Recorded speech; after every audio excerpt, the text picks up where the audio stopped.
Pour le contenu du court-métrage qui va suivre, j'ai tenté de trouver une réponse à une question qui m'est souvent posée. Comment se fait-il que les jeunes de mon quartier et des autres quartiers populaires se sentent profondément solidaires avec des personnes que l'opinion publique qualifie de dealers, marginaux, menaces, terroristes, etc. Pour formuler une réponse à cette question, je me suis penchée sur 2 événements qui ont marqué les jeunes de mon quartier. Premièrement, les événements du 7 novembre 1997 à Kuregem. Et deuxièmement, les événements du 11 septembre 2001 à New York.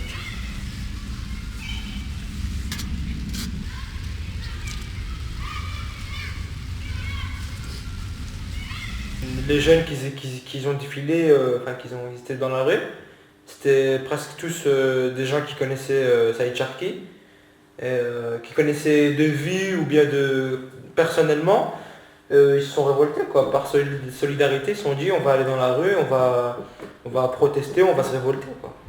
Donc les jeunes réagissent violemment sur des événements avec lesquels ils font un lien personnel, parce que l'injustice qui a eu lieu à Kuregem donc il y a quelques années, Saïd Charki qui a été assassiné, disons-le, par les forces de l'ordre, c'était une injustice à laquelle les jeunes s'identifier eux-mêmes, parce que d'abord c'est quelque chose qui pourrait arriver à tout le monde. Pour Marc Dutroux, on lui a mis un gilet pare-balles, et pour Saïd Charki, on lui a mis 9 balles. Moi je pense que c'est une révolte. C'est une révolte à quelque chose qui est injuste. Moi j'ai dit que Saïd Charki faisait des choses mauvaises, il vendait de la drogue. C'était un dealer. Mais de là à se faire buter par les flics, là, voilà quoi, non quoi. On l'a abattu, l'acte il se fait pas, puisque on nous dit qu'on vit dans un état démocratique où on prône la démocratie et les droits de l'homme.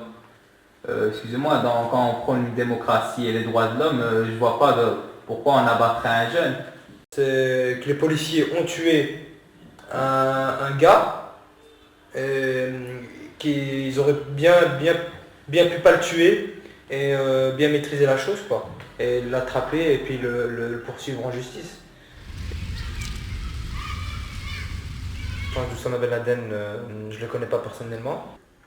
Bien sûr, ce qui se passe actuellement, ça, je pense que la majorité du peuple en est consciente, c'est que c'est une grande injustice. Que d'ailleurs, je suis persuadée qu'on peut qualifier de terrorisme d'État aussi. C'était une réaction que, en fait, Bush s'est senti vraiment diminué, disons, parce qu'on qualifie toujours l'Amérique de le plus grand pouvoir sur Terre, etc. Et il s'est senti obligé de riposter d'une façon ou d'une autre. Et en fait, c'était la seule façon qu'il a trouvée, puisque je suppose qu'il n'a pas beaucoup de jugeotes. Et il répond à la violence par la violence pour ne pas changer, en fait. Je sais pas, le peuple qui subit ça, c'est un petit peu... c'est dommage. Parce que pour finir, ils n'ont pas demandé ça. J'ai entendu une femme une Afghane qui disait oui, de toute façon, moi je maudis Bush et Ben Laden. Parce qu'aujourd'hui, on est vraiment pire que ce qu'on était avant. Là, à l'heure qu'il est, on ne sait pas combien il y a de morts en Afghanistan, d'innocents morts, de blessés, on ne sait rien. Et voilà, c'est très grave et on ne sait pas ce qui se passe. Et j'espère que les troupes américaines vont vite se retirer de ce pays.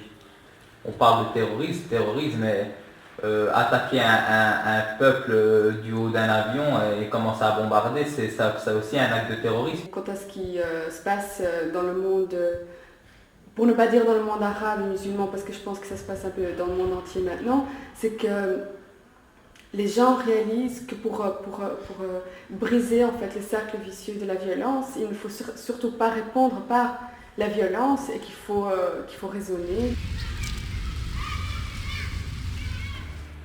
Et les Afghans, Saïd Charki, il n'y a personne qui les soutient ou... Enfin, les Afghans aussi peut-être...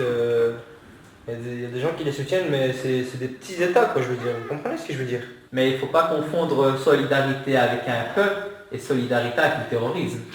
Il ne faut pas faire l'amalgame entre les deux. C'est que les gens critiquent le terrorisme.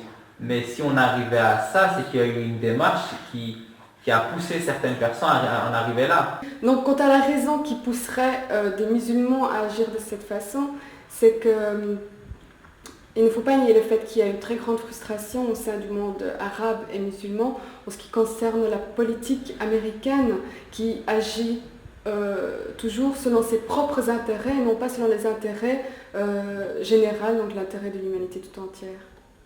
Allez, c'est vrai que qu'est-ce qui s'est passé aux États-Unis, c'est dégueulasse, c'est tout ce que vous voulez, mais il y a eu plein de génocides dans le monde et ça n'a pas fait aussi grand aussi grand débat, quoi. Je ne dirais pas que les jeunes sont solidaires avec Ben Laden, ils sont solidaires avec le peuple afghan, et si Ben Laden fait partie du peuple afghan, donc cette solidarité s'adresse aussi à lui. Moi je me pose la question pourquoi ils n'ont pas accordé 3 minutes de silence aux gens qui sont morts dans le monde entier.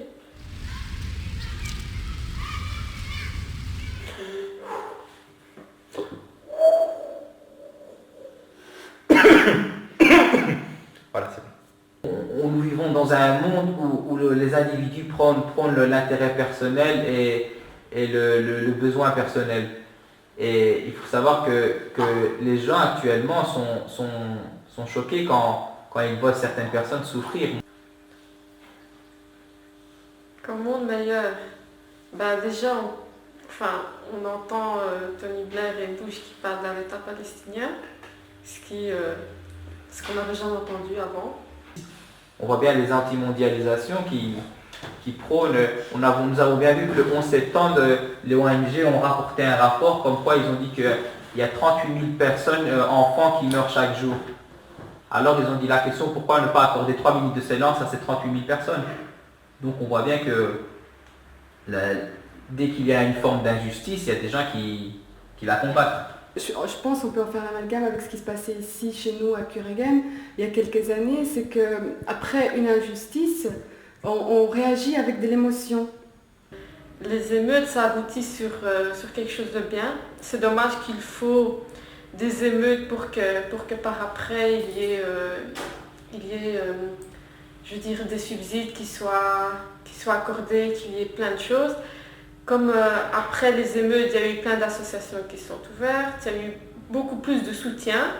On a commencé à voir où sont les problèmes, on a commencé à discuter avec nous, même si d'une certaine façon on peut considérer ça comme une certaine hypocrisie de la maison communale, puisqu'on a entendu un meurtre d'un jeune citoyen de la commune pour arriver à ça. Si les jeunes ont réagi avec autant d'émotion et de violence, je pense d'abord c'est le seul arme qu'ils ont actuellement. Et que pour éviter donc, que ce genre de choses arrive, il faut s'éduquer, il faut savoir d'où on vient, donc redonner une valeur à nos origines, donc aux origines de ces jeunes. Je sais pas, il faut qu'il se passe quelque chose de pas bien pour qu'il se passe quelque chose de bien par après. Bon, ça va, on coupe.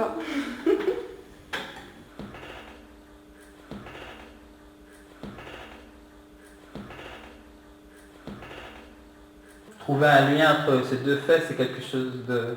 Il n'y a pas un petit coup parce que j'ai un appel. J'ai un appel, ça.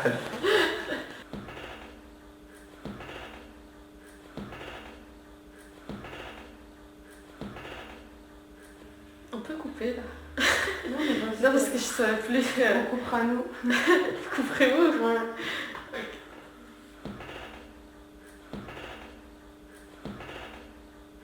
Parce que moi je soutiens personne, moi. On va pas commencer à me dire je soutiens ou là je soutiens pas. Qui tu soutiens là? Qui je soutiens qui? Qui je soutiens? Oussama Ben Laden. Quand? Dis-moi quand est-ce que j'ai dit je soutiens Oussama Ben Laden? J'ai dit quand et quand j'ai dit ça? Quand? Ouais, mais je m'excuse, tu l'as pas dit. Ah ouais, je vois que tu commences à... Tu commences à... Pas contre lui. J'ai jamais dit ça.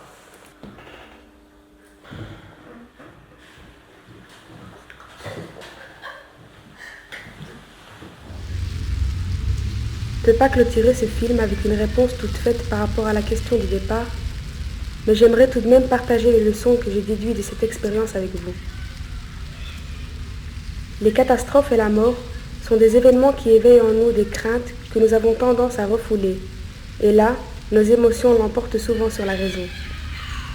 Alors qu'il devrait plutôt nous rappeler que notre présence sur Terre est limitée et que nous ferions mieux de l'utiliser pour participer à la construction d'un monde plus juste.